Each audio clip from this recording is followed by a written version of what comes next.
Hello दोस्तों, class 10th math का exercise 3.1 हम लोग सॉल्व कर रहे हैं। तो क्वेश्चन नंबर 5 तक सॉल्व कर सकते हैं, आप लोग चैनल पे जाके वीडियो देख सकते हैं। तो अभी हम लोग क्वेश्चन नंबर 6 सॉल्व करने वाले हैं। तो सबसे पहले हम लोग क्वेश्चन को कॉपी कर लेते हैं यहाँ से, क्योंकि एक सिंपल पेज पे सॉल्व करेंगे। ठीक है, ये क्वेश्चन कॉपी कर लेते हैं, एक न्यू पेज ले लेते हैं और अपना क्वेश्चन यहाँ पे हम लोग पेस्ट कर देते हैं। ठीक है, क्वेश्चन को थोड़ा छोटा कर लेते हैं।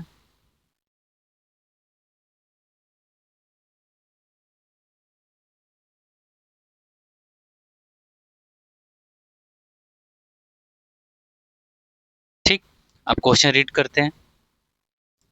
Given the linear equation 2x plus 3y minus 8 is equal to 0, write another linear equation in two variables that the geometrical representation of the pair of sum which form, यानी इंटरसेक्टिंग फॉर्म्ड हो, parallel हो और coincident हो। ठीक है, एक equation हमको दिया हुआ है। इस क्वेश्चन का कहने का क्या मतलब है, हमें एक इक्वेशन दिया हुआ है और दूसरा इक्वेशन हमें खुद से बनाना है, जो कि पहले केस में हमको इंटरसेक्टिंग के फॉर्म बनाना है, इंटरसेक्टिंग। ठीक है, और दूसरे में पैरेलल, तीसरे में कोइंसिडेंट। ठीक है, सबसे पहले पहला इक्वेशन हम लोग लिख लेते हैं। क्या गिवन हुआ है, 2x प्लस 3y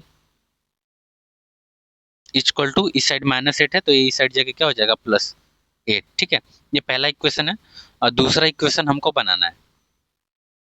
तो इंटरसेक्टिंग की कंडीशन क्या होती है, इंटरसेक्टिंग कंडीशन होती है a1/a2 is not equal to b1/b2। इसका बस यही सिंपल सा कंडीशन होता है। ठीक है, इंटरसेक्टिंग का सिंपल कंडीशन होता है, यानी a1/a2 is not equal to b1/b2। ठीक है, तो हम यहाँ पे कुछ भी ले सकते हैं, बहुत सारा अलग अलग बहुत सारे इक्वेशन बन सकते हैं। तो हम एक बना देंगे कोई भी। ठीक है, यहाँ पे हम 3x ले लेते हैं, यहाँ पे हम 4y ले लेते हैं, यहाँ पे कुछ भी ले लेते हैं, मान लीजिए कुछ भी 1 2 3 4 5 6 समथिंग। चलिए हम लोग 9 ही ले लेते हैं। ठीक है, 9। अब यहाँ पे चेक करना है कि ये वाला कंडीशन अप्लाई हो रहा है कि नहीं हो रहा है। ठीक है, तो यहाँ पे अप्लाई हो रहा है, क्योंकि a1/a2 की वैल्यू क्या हो जाएगी, 2/3, और b1/b2 की वैल्यू क्या हो जाएगी, 3/4। ये दोनों एक दूसरे के इक्वल नहीं है।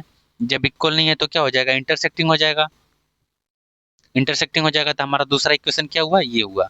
दूसरा इक्वेशन हम ये लिखे हैं, आप इसके जगह और कुछ लिख सकते हैं। यहाँ पे आप 4x प्लस 5y भी लिख सकते हैं इक्वल टू 9। ये भी इक्वल नहीं होगा, ये भी हमारा आंसर हो सकता है। इस तरह बहुत सारे आंसर हो सकते हैं इंटरसेक्टिंग में। ठीक है, अब हम लोग क्या सॉल्व करते हैं, पैरेलल लाइंस। ठीक है, अब पैरेलल लाइन सॉल्व करते हैं दूसरा। ठीक है, पहला इक्वेशन हम लोग देख लेते हैं जो गिवन है, 2x plus 3y equal to 8। ठीक है, 2x plus 3y equal to 8, ये पहला इक्वेशन हमें दिया हुआ है। अब हमको दूसरा इक्वेशन अपने आप जनरेट करना है कि पैरेलल सॉल्यूशन हो। ठीक है, मतलब पैरेलल हो यानी नो सॉल्यूशन हो। ठीक, तो सबसे पहले हम लोग पैरेलल का सॉल्यूशन, पैरेलल का कंडीशन लिख लेते हैं। तो पैरेलल का कंडीशन क्या होता है, a1/a2 equal to b1/b2 is not equal to c1/c2। ठीक है, तो हमको a1/a2 और b1/b2 को इक्वल करना है। ठीक है, तो यहाँ पे हमें 2x लिखना होगा, यहाँ पे हमें 3y लिखना होगा। ठीक है,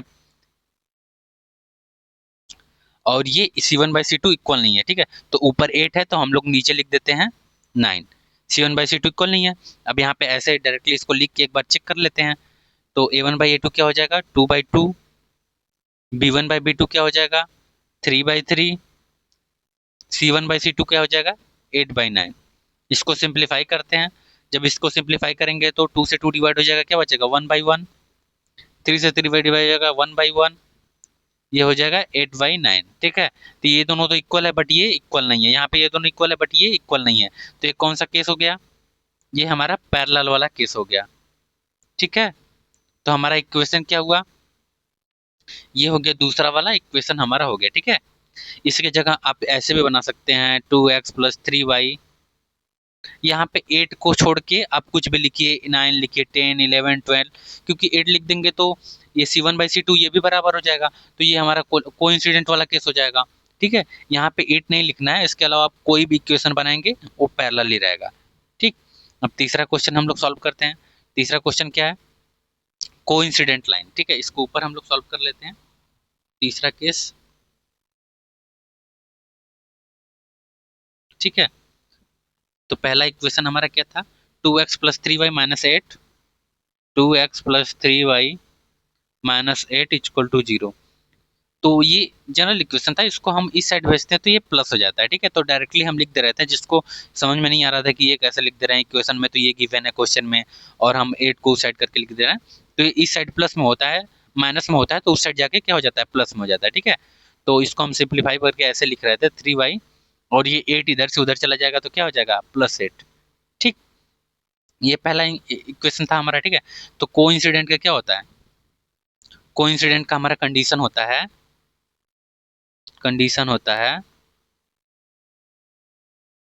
a1/a2 equal to b1/b2 equal to c1/c2, ठीक है।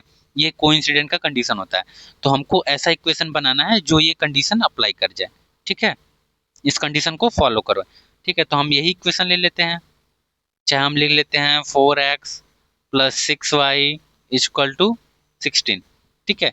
दोनों में 2 से मल्टीप्लाई करके दूसरा इक्वेशन ले लिए, अगर ये सेम ले लेते तो भी हमारा हो जाता, बट सेम आंसर नहीं लिख सकते तो हम लोग दूसरा इक्वेशन ले लिए, 4x 6y और 16, ठीक है। एक बार चेक कर लेते हैं कि ये कंडीशन अप्लाई हो रहा है कि नहीं। तो a1/a2 लिखेंगे 2/4, b1/b2 3/6, c1/c2 8/16, ठीक है। इसको सिंप्लीफाई करते हैं, इसको सिंप्लीफाई करेंगे तो 1/2 आएगा, इसको भी सिंप्लीफाई करेंगे तो 3 1 जा 3 3 2 जा 6 आएगा, इसको भी सिंप्लीफाई करेंगे तो 1/2 आ जाएगा, ठीक है। तीनों सेम आ गया, तीनों इक्वेशन सेटिस्फाई कर रहा है कि नहीं, इस इक्वेशन को सेटिस्फाई कर रहा है, ठीक है। तो हमारा इक्वेशन क्या हो गया, ये, ठीक। इसके जगह और कुछ भी हम अलग इक्वेशन भी ले सकते हैं, बहुत लोग का अलग अलग आंसर रह सकता है, तो आंसर गलत नहीं है, सही है उनका भी। यहाँ हम 3 से मल्टीप्लाई करके दूसरा इक्वेशन भी लिख सकते हैं, जैसे ये 2 से किए थे तो नया इक्वेशन बन गया, अभी 3 से लिख देंगे 6x plus 9y equal to 24, ये भी आंसर हो सकता है, इस तरह का कुछ भी आंसर हो सकता है, ठीक है। तो ये हमारा ये क्वेश्चन हो गया, ठीक है। अब नेक्स्ट क्वेश्चन को दूसरे वीडियो में करेंगे, तब तक के बने रहिए, धन्यवाद।